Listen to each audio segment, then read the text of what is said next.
महात्मा ज्योतिबा फुले, राजर्षी शाहू महाराज आणि अहिल्याबाई होळकर, माता रमाई, माता जिजाई, माता भीमाई यांचा आज जयंती आहे. आणि आजच्या या दलुभाई कंपाऊंडच्या शाखेच्या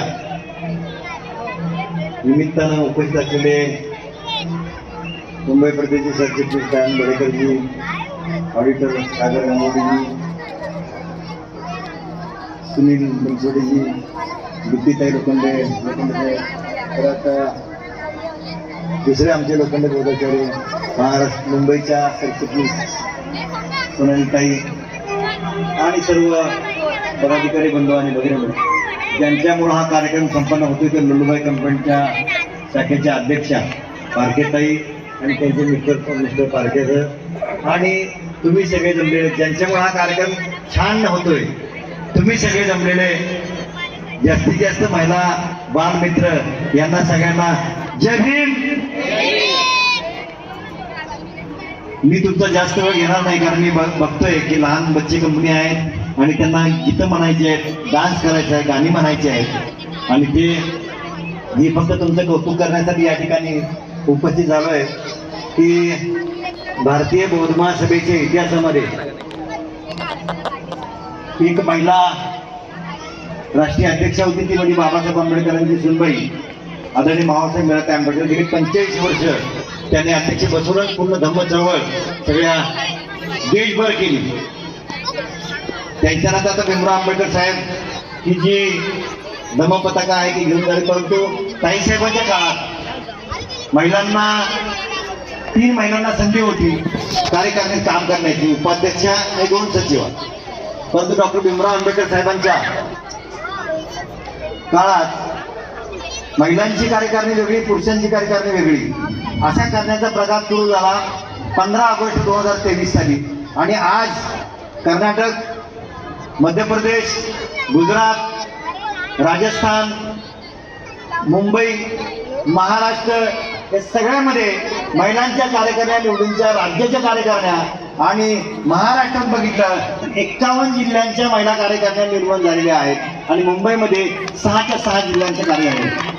आणि तुम्ही एक महिला शाखा असून खूप सुंदर काम केलंय की माता जिजाई, सावित्रीमाई, आमच्या माता भीमाई आणि माता रमाई त्या 4 माता आपल्या ज्या आहेत यांच्या जयंती अत्यंत सुंदरपणे आयोजित केले आणि त्या निमित्तानं तुमचा एक कुटुंब मेळाव्यासारखा, कुटुंब स्नेह मेळावा, आनंदाचा जो क्षण आहे तो क्षण घेण्यासाठी.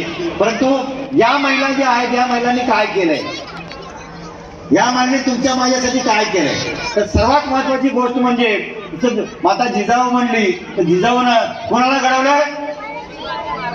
शिवाजी महाराजांना,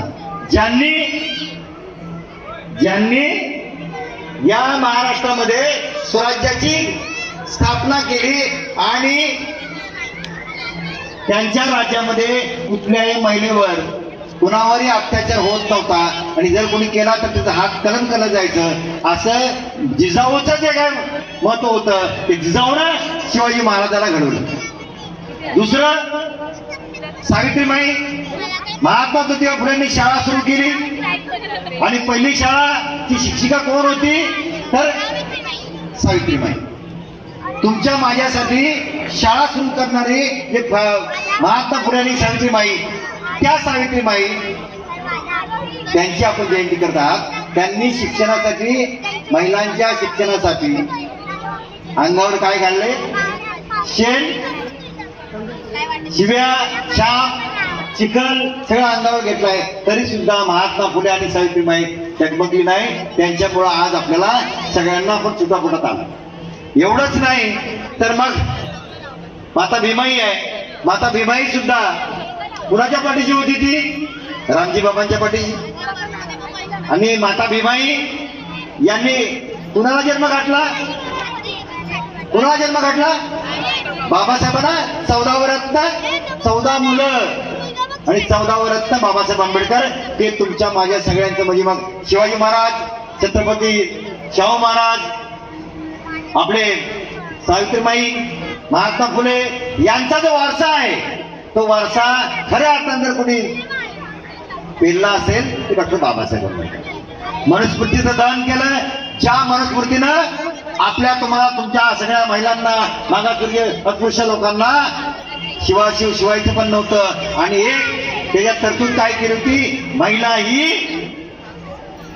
पुरुषाची काय काय माहिती आहे का नाही, एक गुलामी पत्करली ती. एक ती एक शोभेची वस्तूच नाही तर तिची संपत्ती, प्रॉपर्टी. जसं आता प्रॉपर्टी आपण काय करतो, याला आपली प्रॉपर्टी विकू शकतो, दुसऱ्याला गहाण ठेवू शकतो, काय करू शकतो, तशी अवस्था त्या काळात होती. मनुस्मृतीच्या त्या काळात ती बाबासाहेब आंबेडकर जाळी महात्मा फुलेंनी जाळायला सांगितली होती, बरोबर नाही, भाषण केलं होतं. बाई मनुस्मृतीचे माणसाला माणूस पण देऊ शकत नाही. आणि मग दुसरी महत्वाची गोष्ट की बाबासाहेब आंबेडकरांनी हे सगळं केल्यानंतर बाबासाहेबांना जी ताकद देणारी कोण होती, स्फूर्ती देणारी कोण होती, माता रमाई. ही माता रमाईनं शाळेतल्या मुलांसाठी भूक लागली होती परंतु ते उपाशी होती. माता रमाईने स्वतःच्या हातातलं बांगडी सोनं त्या मुलांच्या जेवणासाठी दिलं. एवढंच नाही, बाबासाहेब आंबेडकर विलायतेमध्ये होते. विलायतेमध्ये असताना बाबासाहेबांचे जे चित्रे आणि बाकी मंडळी होती त्यांनी त्यांना पैसे देण्यासाठी, निधी देण्यासाठी, तुम्ही कुटुंबामध्ये चालवण्यासाठी घ्या म्हणून. पण माता रमाईने ते ऐकलं नाही. ते म्हणले आपले कितीही गरीब कुटुंब आहेत त्यांना द्या, त्यांचा व्यवस्था करा, मला द्यायची गरज नाही. अशी स्वाभिमानी आणि स्फूर्ती देणारी माता रमाई. या सगळ्या महिलांचा आपण जो काही मान सन्मान करत आहात, बरोबर आहे, मान सन्मान करणाऱ्या या चारही महिलांचा जयंती संयुक्तपणे करणारी भारतातील एकमेव शाखा ही लुलूबाई कंपाऊंड आहे. कारण मी आतापर्यंत हे चारही महिलांचा जयंती, रमाईची जयंती खूप लोकांनी केली, रमाईचा आठवड्याचा 4-4 दिवसाच्या केले, पण तो अशा चारही महिलांचा. आणि खूप सुंदर आपण हे जे चारही महिलांचं जे काय आपण पोर्ट्रेट केलेलं आहे, खूप सुंदर केलं, खूप सुंदर केलंय. आता फक्त ज्यांच्यामुळे आम्ही आहोत याचं तुम्ही करताय, ज्यांच्यामुळे आम्ही आहोत ते खूप सुंदर कल्पना ज्याने कोणी मांडले असेल त्याला धन्यवाद देणं गरजेचं आहे. ज्याने कोणी मांडले असेल त्याला धन्यवाद देणं आहे. त्यांचा खूप म्हणजे मला वाटतं की महिलांची शाखा आहे त्यामुळे खूप चांगली गोष्ट आहे. मुंबईमध्ये अशा प्रकारचा चारही मातांचा अशा प्रकारचा जयंती होतोय हे मला माहित नव्हतं खरं. या फक्त लुलूबाई कंपाऊंड मध्ये बरंच शाखा चांगली आहे, महिला कार्यकर्ते खूप सक्षम आहे म्हणून मला म्हणलं चला नाही साहेब तुमची कार्यक्रमाच्या निमित्ताने या. म्हणजे फक्त हा असा कार्यक्रम आहे हे मला माहित नव्हतं. अजून म्हणजे ही जी स्फूर्ती आहे ना, मी आत्ताच भीमाईची जयंती म्हणून चैतन्यमध्ये भीमाईची जयंती साजरी करण्याचा आम्ही प्रकल्प केला. आजच म्हणजे आजच्या तारखेला आम्ही याच वर्षापासून भीमाईची जयंती सुरू झाली. परंतु तुम्ही बघितलं तुम्ही काय केलंय, जयंती महात्मा फुले सावित्रीबाईंची जयंती किती तारखेला आहे, कितीला,